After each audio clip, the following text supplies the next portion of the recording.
제가 지금 거주하고 있는 곳이 삼선동에 있는 현대일스테이트 아파트인데요. 네. 지금 삼선 오지구가 밑에서 지금 개발이 들어가면서 네. 향후 전망이 조금 올라갈 것인지 네. 뭐 그것도 좀 궁금하고 네. 이제 아기가 중학교를 가야 되는 게 한 3년, 4년 내로 움직일 것 같은데 그 네. 학번 때문에 이제 네. 서대문 쪽에다 이런 쪽으로 이사를 해보려고 생각을 하고 있어요. 그래서 어디 좀 알아보신 곳이 있을까요? 둘러보신 곳이? 연희동 쪽을 좀 생각하고 있는데 연희동의 푸르지오를 좀 보고 있고요. 파크 푸르지오. 네. 예, 근데 가격 차이가 좀 있어서 이게 네. 이제 향후 전망이 두 개가 어떻게 움직일지 좀 전문가님 상담을 좀 받아보려고 전화드렸어요. 네, 지금 거주하고 계시는 현대 힐스테이트는 언제 매수하셨을까요? 2년 됐습니다. 네, 알겠습니다. 전화 주셔서 네. 감사하고요. 바로 상담 진행해 볼게요. 네. 네, 안녕하세요. 네, 안녕하세요. 지금 현재 저는 늘 과거를 이렇게 자료를 보면 같다고 생각해요.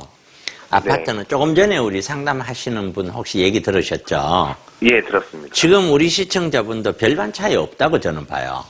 네. 왜냐면은, 자, 쉽게 그냥 좀 꼭 집어서 얘기하자면은, 삼선 힐스테이트 아파트가 다른 아파트들이 서울 시내 조용한데, 얘만 올라갈 수 있는 요소가 있을까요, 없을까요? 없겠죠. 그렇죠. 예. 주변에 개발이 된다고 하더라도 주변 개발된 사람들이 삼선을 구입한다? 그거는 말이 안 맞아요. 물론 한두 명은 있을 수 있지. 전세는 올라갈 수 있어요. 네네. 이게. 그렇지만 그거는 다시 입주를 하면 전세는 또다시 내려올 수도 있다는 말하고도 똑같은 거거든요. 그러니까 그걸 보고 기대하기는 어렵다.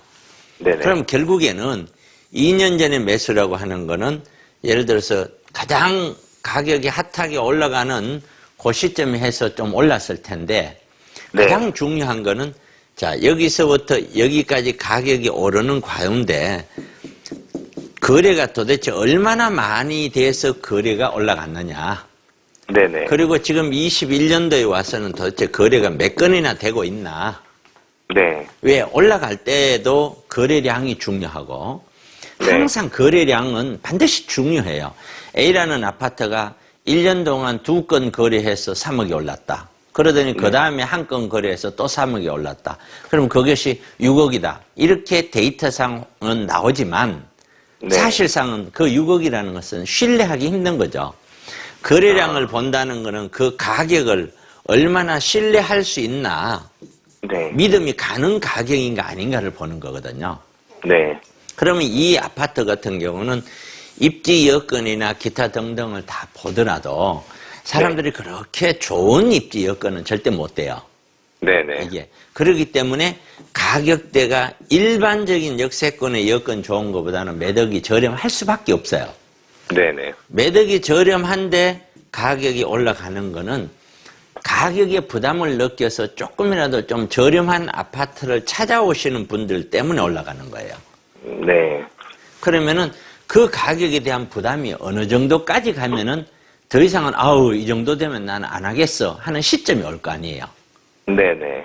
그 시점이 저는 거의 다 왔다고 보는 거거든요. 그럼 거의 다 왔다고 보는 이유는 이런 아파트들은 거의 맞을 거예요. 제 얘기가. 네네. 21년도에 와서 네. 원래 와서 거래된 가격을 보고 네네. 작년 꼭지점 가격을 보면은 올라가 봐야 거기도 뭐 글쎄요 몇천? 뭐 큰 차이가 없을 거예요. 예, 많이 오르진 않았어요. 예. 그냥 떨어지지는 않는 거죠. 박스권 네. 안에서 제가 제 방송을 보면은 지금 벌써부터 지금부터 내년까지 가면서는 박스권 안에서 오르락 내리락 할 것 같다 이런 얘기를 제가 드린 적이 있을 거예요. 네. 계속해서 그런 얘기 지금 그 구간이라고 저는 보고 있거든요. 제 개인적으로는. 예. 네. 그러면 이제 큰 틀에서 개별적으로 이런 아파트들이 오르락 내리냐보다는 큰 틀에서 대한민국에 있는 서울에 있는 아파트가 전반적으로 올라갈 거냐 떨어질 거냐 이거는 대한민국 경제 정책, 그다음에 부동산 정책 그와 더불어서 자금 흐름, 돈 흐름, 그다음에 인구, 사회 구조 이런 것들에 의해서 흐름이 좌우되는 거거든요. 네네. 예. 그렇게 봤었을 때 지금은 우리가 바닥을 다진다 이런 표현을 들어보셨죠? 예, 네. 바닥에 딱 갔다가 바로 올라가는 것이 아니라 바닥에서 계속 다지기를 하면은 이거는 이제 앞으로 올라갈 수 있는 시간이 점점 힘이 쌓이는 거잖아요. 네. 마찬가지로 꼭지점에서 계속 다지기를 하면은 이거는 네. 더 올라가는 상승보다는 내려가는 상승을 한다라고 봐야 되는 거예요. 아. 내려가는 준비를 한다라고 봐야 되거든요. 네네. 그렇기 때문에 제가 생각했었을 때는 이걸 팔고 연희동으로 간다 상관이 없어요. 왜? 아. 고점에서 팔고 고점에서 사니까요. 네네. 그 다음에 저점에서 팔고 저점에서 사니까 그런 거는 아무런 문제가 안 돼요. 이게. 네. 그렇기 때문에 이걸 팔고 그쪽에 아예 학군 때문에 걸로 가고 싶다. 뭐 찬성이죠. 다만 아파트 때문에 걸로 가야 될 특별한 거는 없지만 네. 통상 여기보다는 그래도 연희동 쪽에 있는 동 자체가 네. 사람들에 대한 선호도가 조금은 더 높은 것 같으니 뭐 네네. 옮겨가는 거는 무난하지 않느냐. 옮겨간다고 더 많은 이익이 있다. 이걸 떠나서 네. 그렇게 설명을 드릴 수 있는 거예요. 아, 그러면 거기 밑에 네. 저희가 그 밑에 지금 지금 진행 중인 그 네. 삼선 5구역 거기 예. 개발 계획에 따라 가지고 상승의 폭이 조금 더 영향이 있을지 그건 좀 궁금하거든요. 예, 혹시. 그거는 제가 말씀드렸다시피 약간의 전세가 상승 여력은 있을 거라고 봐요. 네네. 그런데 삼선 5구역이라는 것 자체가 재개발이잖아요. 네, 맞습니다. 재개발 구역이라는 데는 아파트가 아니라 단독주택 다가구 다세대에 사는 사람들이잖아요. 아, 네네네. 그 사람들이 사는 사람들이 거기서 개발됐으니까 그러면 옆에 아파트를 하나 사자 하는 네. 사람이 몇 사람이나 있을 것이며 그렇네요. 그 정도 살 수 있는 자금 여력도 어렵고 그렇겠네요. 또 여기 있는 세입자가 나 지금 빌라에 세입자를 사는데 아파트로 가자. 이것도 사실 현실성이 잘 없죠. 네네. 네, 그래서 지금 개포동에 재건축을 할 때 개포동에 소형 아파트들이 재건축이 많이 했었거든요. 이주를. 네네. 네.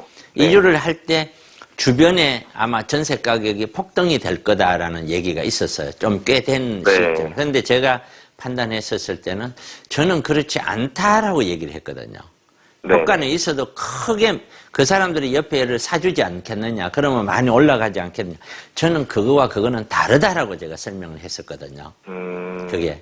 그렇기 때문에 네. 제 생각에는 뭐 과거 경험치를 보더라도 그것이 큰 영향을 주지는 않는다라고 저는 생각을 해요.